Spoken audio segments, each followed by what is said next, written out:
Coastal homes destroyed by king tides. Curators office end will awareness campaign. And Kikori District ship vital cargo for impact projects. This is National EMTV News with Helen Seah. Good evening and thanks for joining us for Wednesday's news. 12 homes in Mambuan village along the Bogia coastline were destroyed last week due to flooding caused by king tides. Community leader Edward Kasailo said their properties were swept into the ocean. The villagers are urging the local disaster office to build seawalls to protect them from similar natural disasters in future. It was daytime when the high tide hit Mambuan village in Ward 11 of Yawar LLG of Bogia District, Medang. The shoreline was littered with debris, fallen coconut trees and plants, even stones and sand. They were flung onto the coastline after the tide. This is what remains of the 12 houses destroyed. The time I come, there's a day, there's a moment. I become now, I'm solar to come now. Brook na gonsa laos na destroy properties na na. Just lucky day to say every night I'm sun na bigla yora bigla kayo LP lo movable or properties out na plenty properties problem go na sample bigla kisi back so bila kimo se mas look sabe blog gaman mas start na melo do se blog look sabe lo isla area blog o se line blog ya. Even cooking utensils were swept out to sea, leaving most of the families without basic cooking utensils. Most families are now taking refuge with the community leader.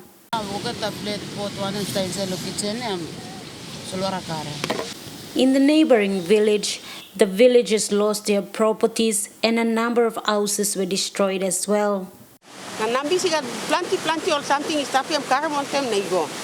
Community leader Edward Kasailo says the disaster office and the local DDA should look at building a sea wall. The village is right in the middle of a road construction project that would take 10 kilometers of their land, leaving them with limited space. Side of sea wall, community Ward 11 sea wall because on road maintenance or taken like walk and be on the big project to come up. Now only about 10 meters low right side of bus na big ground blocks in the mountain to stop close to na big go one ma moka ablo so bila him government must make him dream says no come to sea wall as well.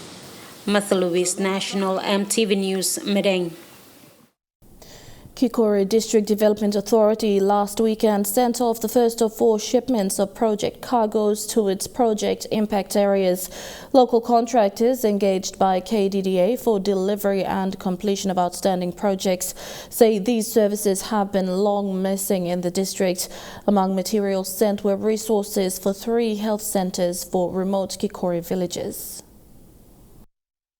Kikori District Development Authority last weekend saw the shipment of project cargoes off Port Moresby destined for Ihu Baimuru in Kikori Gulf Province. Shipped of cargo included building materials for the completion of the Orokolo Health Centre, amongst other projects. And so all the building materials are loaded onto the ship already. That's including all the materials required to actually complete the project. KDDA started the project, and this material going down will enable local carpenters to be able to complete the project. The Pivo Hamaba Health Clinic cargo as well as the Wabo Health Clinic cargo are also on the ship. We also have about 500 sewing machines on board the ship at the moment, and it's the initiative of the women's representative on the KDDA board. Also shipped amongst the project cargoes were 29,000 litres water tanks and other tools that will reach remote Kikori villages. As the first shipment sets off, First Secretary for the Minister for Foreign Affairs and International Trade and member for Kikori, Soroi Ewe, Stephen Ilava says implementation is a challenge for the district. KDDA has been busy. They've approved a lot of projects. I think the implementation part of it, particularly for a district like Kikori, is a real challenge. So that's why, in a partnership such as the one that we have with Delta Shipping, and it's important for us to actually implement our projects and get our materials down. It's an expensive exercise, but needed exercise. Outstanding projects as the road project are also on KDDA's cards. Honorable Soroye, as the chairman of KDDA, and the KDDA under his leadership, have got long-term plans also in place. The road project, for example, is already through to Vailala, okay, and so the member and the KDDA board members will be launching the opening of the road shortly. The whole reason for the road projects is for us to be able to empower our people to be involved in agriculture activities or livestock or small businesses, and also to save lives. Okay. KDDA has approved the procurement of fishing nets for our fishing communities, particularly in the Baimuru, Kikori, Delta areas. Local contractors engaged to deliver these projects say the impact areas the shipment is destined for have long been forgotten by serving governments until the current DDA. This project that we are about to deliver on behalf of KDDA, the materials, they've been missing for quite a long time in the district LLG areas that I've called it Wabo, Hamaba, and Orokolo. Orokolo we started, but they have to complete it. And there's others following on that Foroba, we have the tools on board. These people are also forgotten people. And we are thankful that KDDA has approved their submission to help them out. These are forgotten people. This is the first of 4 shipments to the Kikori project areas between now and March of 2022. Kilawani National EMTV News. Work Secretary David Wera says the government has maintained its commitment to improve and build roads and bridges in the country. In an interview with EMTV News, Secretary Wera said though the progress is slow in most instances, Works Department is ensuring all road programs are prioritized. A key development plan currently implemented is the Connect PNG Economic Road Transport Development Program 2020 to 2040. Place on our highways. Speaking to EMTV News, the Works Secretary says road will always be the most mode of transport. He says service delivery will reach its peak if there are better standard roads and bridges for people to use. Where he outlined the Connect PNG concept and why this program needs constant funding. So all our key highways are well featured. We are making sure that there is fair distribution of road works on all our regional highways in every region to give everyone equal opportunity to progress forward using these road services that government wants to provide. And so moving into the next year, we're carrying over more than 3.8 billion kina worth of contracts that needs to be continually funded and continually progressed. The 20-year Connect PNG Economic Road Transport Development Program is a signature policy to develop and rebuild the country's falling infrastructure. Currently, 72% of major roads are in dire state. The Works Secretary says in the past 5 years, governments have made slow but significant progress to improve roads in the country. As the demand for better improved road transport services are increasing in this country,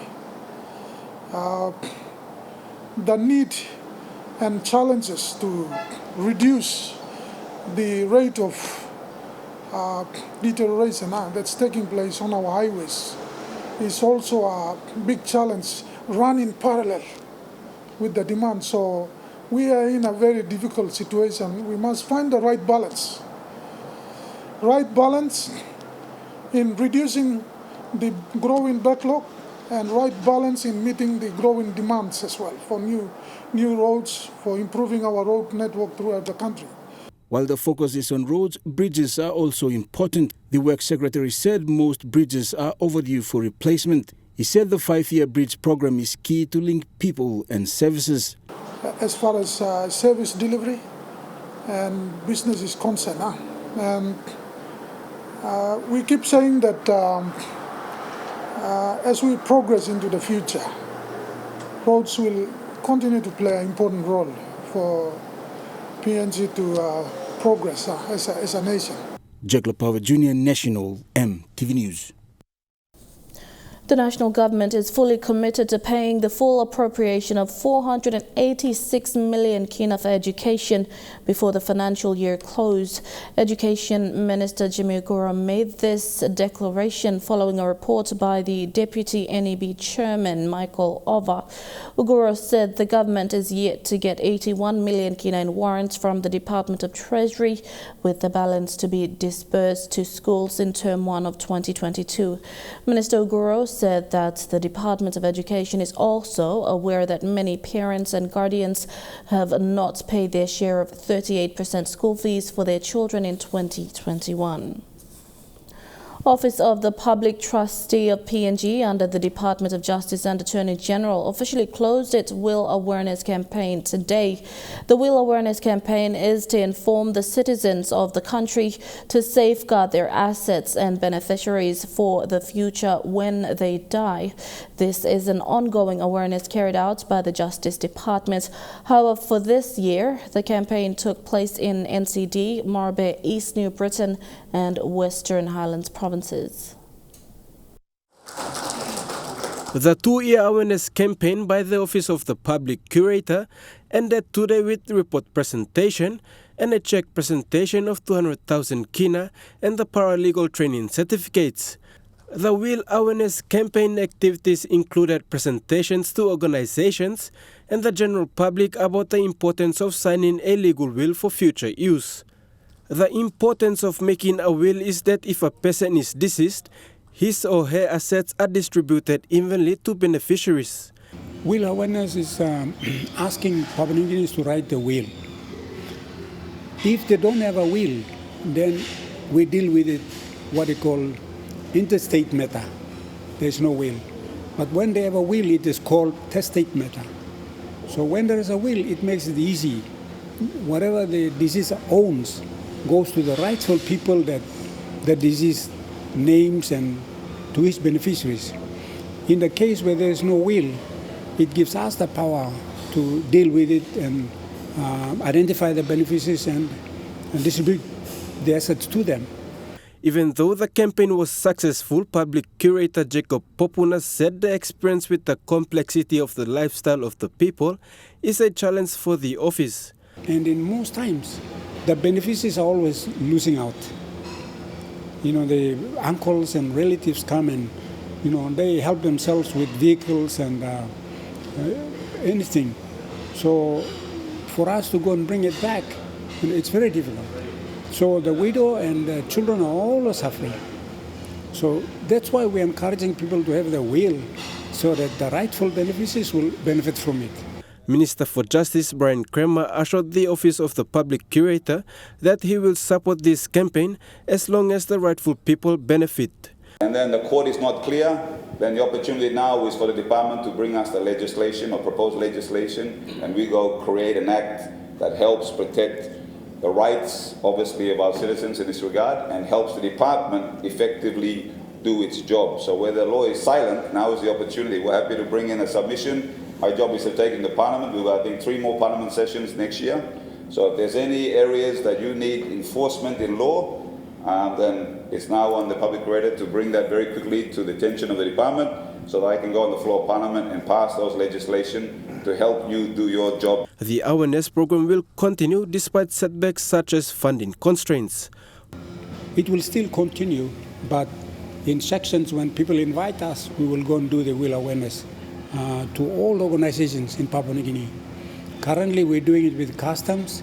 We're doing it with a couple of other departments asking us to do Will Awareness. We're doing it. Podivai National EMTV News. You're watching National EMTV News. We'll have more stories after these short messages. Stay with us.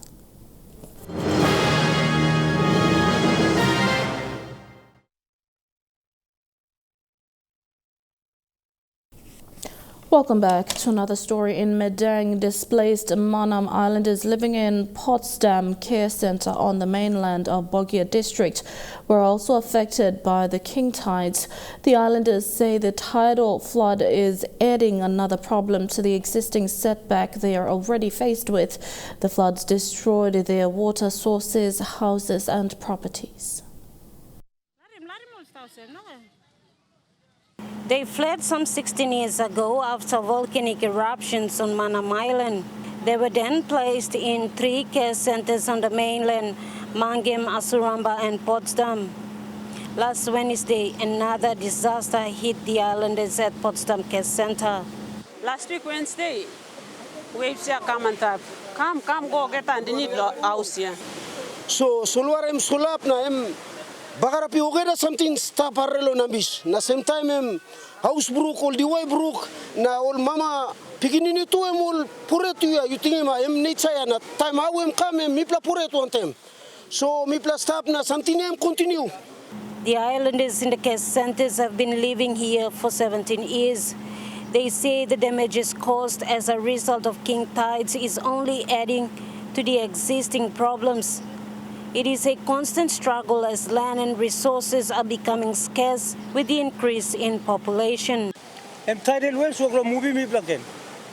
And moving me Bagarpi Wara, okay. Lily ground me blow, Takalong Sabe, and Solwara to Oklahoma, sinking go down. So Mibla Sabe and Mibla Lulo, Bakside the Mibla no had none of the ground, no? Mibla Oklosrugo and Dabna Mibla Sabosemol. This dugout well is now dry and covered with sand and stones after the high tide last Wednesday night. Some plants have also dried up.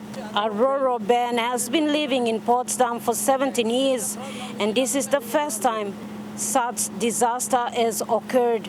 First time we look into the tidal wave, she come coincide.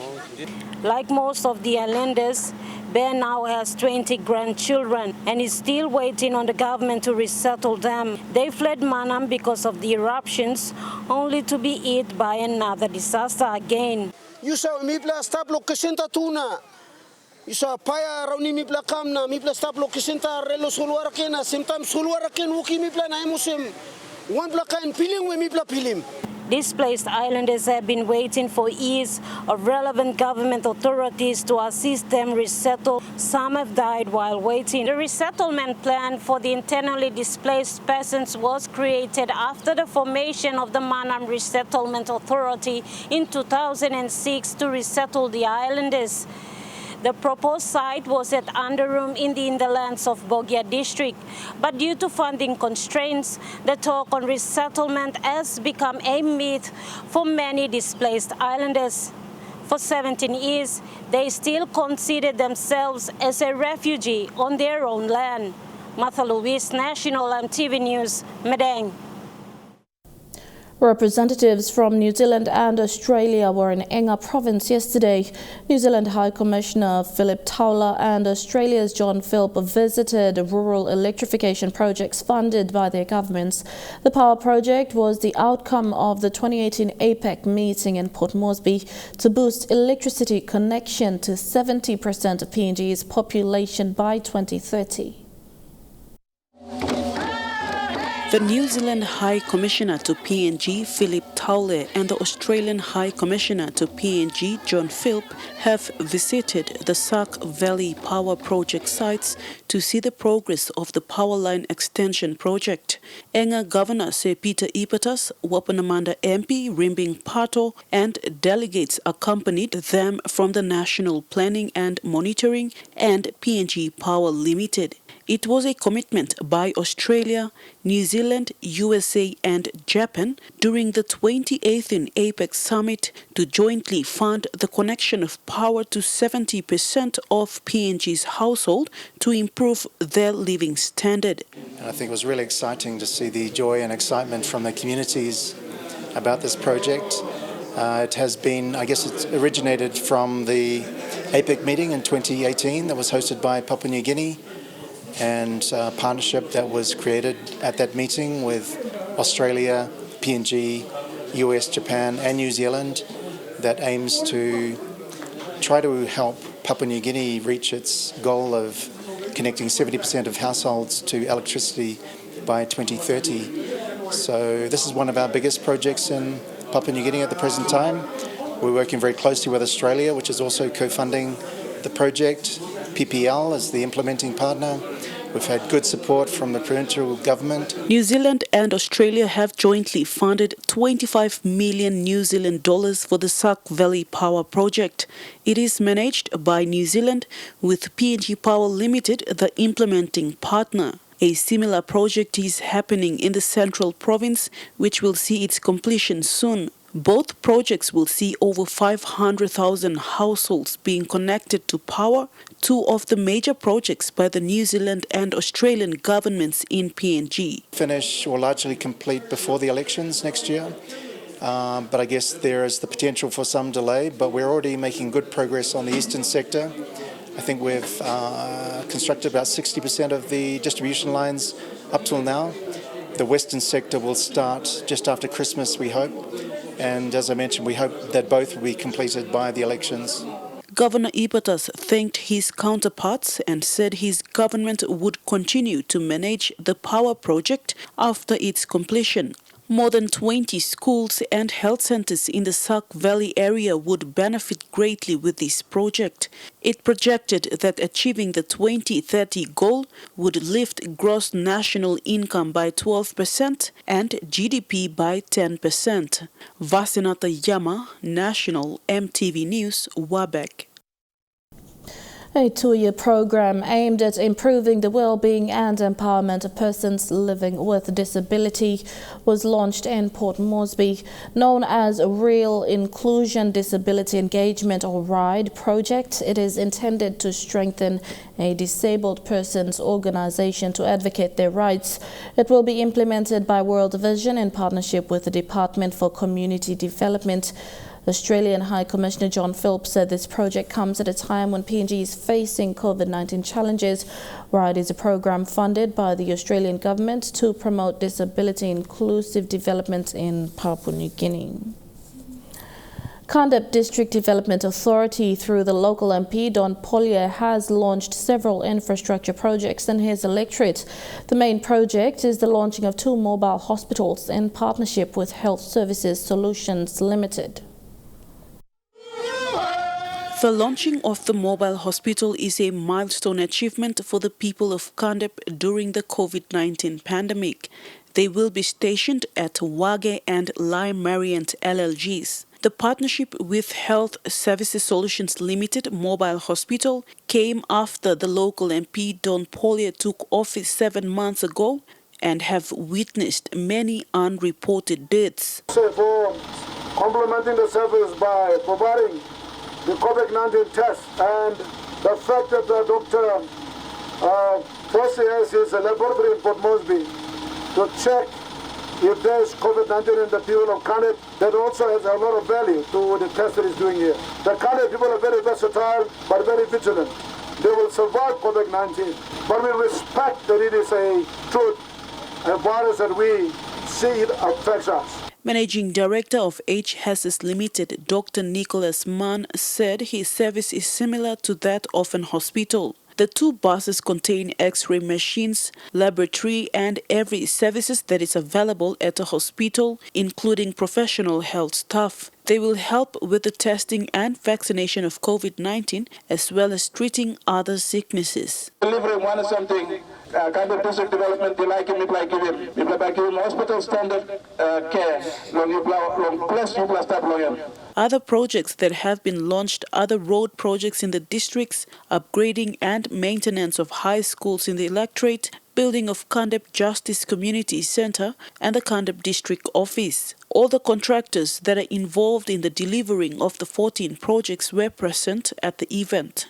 And launch the Kandep District Mobile Hospital. I like to launch it and hope and declare it. But while doing so, I also declare the other associated services like road construction, health and the education facilities and services that we are providing that will complement the efforts we're putting into health. And with this, I am now launching the hospital, the mobile hospital in Kandep, And I thank you very much, and God will bless you. Meanwhile, Polia said he is ready to work alongside Enga Governor Sir Peter Ipatas and partners to deliver service to his electorate. Vasanatha Yama, National EMTV News, Wabek. The Uni Block Early Childhood Centre in Leh seeking the provincial government's support to improve its infrastructure. The centre was established in 2016 and has graduated over 100 students so far. Founder of the school, Patrick Pohe, says he presented a submission to the governor and the provincial early childhood coordinator in 2020 for an 8-in-1 classroom. However, is yet to get a response. The Uniblock Early Childhood Centre has seen an increase in enrollment since its establishment in 2016. It started with 34 students and the number has increased to 83 this year. The centre hosted its 5th graduation earlier this month. Founder and teacher in charge of the centre, Patrick Pohe, said the biggest challenge for the centre is the need for proper infrastructure. The centre delivered a submission in 2020 to the Governor's Office and the Office of the Provincial Early Childhood Coordinator for an 8-in-1 classroom, however, is still waiting for a response. So, me believe what the government and me giving me this funding along this 8-in-1 classroom. And by making changes inside the community, na da you make at couple or you make at couple facilities, and then and by boosting moral bongol pigni that all can line. The Uniblock Early Childhood Centre is located within the Uniblock along Leh's Back Road area. It is currently operating from a 4-in-1 facility, which consists of 3 classrooms and an administration room. According to Pohe, some of the materials used to construct the building were taken from the city's Second 7 dump. Driven by the will to serve, Mr. Pohe and his staff of 4 have a common aim to give the best to children living within the block area. And me plaka mia for purpose. Na purpose lo teaching more sport pigni blue me lo come up somebody lo behind. So me encourage more kata pigni long block. This la school me start inside Thomas lo block. Na me believe plenty all workman workmare inside lo city only like him the best school where all pigni blong can line him. And me encourage more parents long bring more pigni blong must come to school. In fact me play 4 teachers, but me believe that me can make him difference long elementary schools. Meanwhile, the Office of the Governor made a 10,000 kina commitment to the centre during its recent graduation. Mr. Poe said once these funds are released, they will be prioritized on teaching materials and infrastructure. Charlene Airy, National EMTV News, Leh. It's the time of the year when people prepare for Christmas celebrations. Kora Village in Rigos Central Province launched their Christmas program over the weekend. The launching marks a 3-week festive celebration period. The festive season brings with great wonders and gifts, a time to celebrate with family and friends. Time out from the Christmas lights of Port Moresby, approximately 10 days from December 25th, Kora Village brought Christmas a little closer. Celebrations began with traditional dance. A 3-week program was launched commencing from 11th December to January 1st, 2022. Nearby villages are welcome to be part of the program. Chairman of the organizing committee, Tau Vini, urged the community to celebrate the festive season safely and free from trouble. My message today was to the community was to celebrate the true spirit of Christmas, to celebrate in peace, happiness, harmony and joy. We have to invite people to come and celebrate with us. We're privileged to have those people as well. We're looking forward to trouble-free Christmas right throughout this period. So. A flag raising ceremony was held to begin the program. Feast was also organized to mark the launching with various activities, including contemporary dance, fun and games, and other activities. While celebrations are on, the focus is also on keeping young people occupied with such community-run programs. Specifically, we intend to do we started with the traditional dance today. We'll have some more of that in the days to come. We plan to host a volleyball tournament throughout this period for the young ones. We're trying to keep the young ones busy, keep them occupied, to stay out of trouble during this period. So, Mr. Vini says this may be a costly exercise to organize such Christmas celebrations. The call is open for corporate bodies and other local communities to support their Christmas program. We still need support. If there's anybody who can support us, corporate world, we will be very much appreciative of any assistance we can receive. Suli Suli, National EMTV News. And now looking at the NAS fund market report, the kina closed unchanged at $0.2850 US in the interbank markets. At Bank South Pacific, your kina is buying $0.2775 US, $0.3871 Australian dollars, $0.4085 New Zealand dollars, and 30.97 Japanese yen. Looking at commodity prices at New York close, gold is trading lower. Coffee closed higher, cocoa and copra closed lower. Crude oil is trading lower, palm oil and copper closed lower. And on the stock market, the Dow Jones closed lower, the ASX 200 is trading lower, and the Ordinaries is trading lower. National EMTV News continues with more stories after these messages. Stay with us.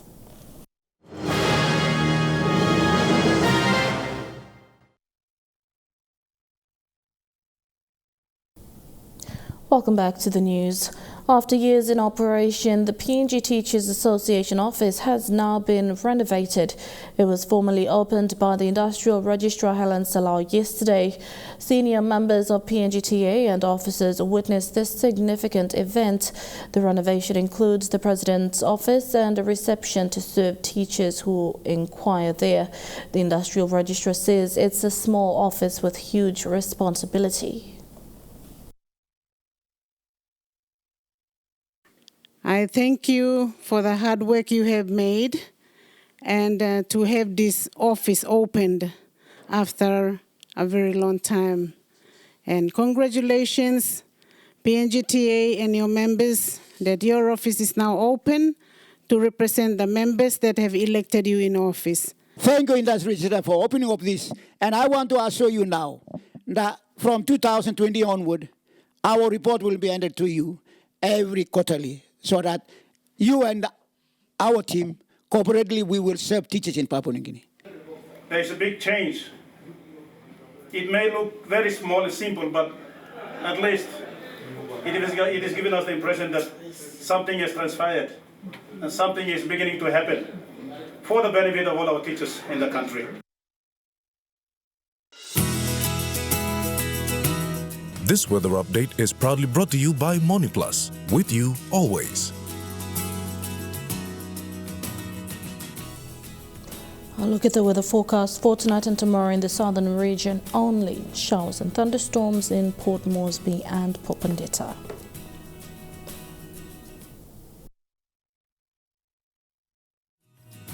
The weather update was proudly brought to you by MoniPlus, with you always. And that's been the news, sport and weather for Wednesday, 15th December 2021. Until next time, you have a pleasant working week. Be safe. Good night.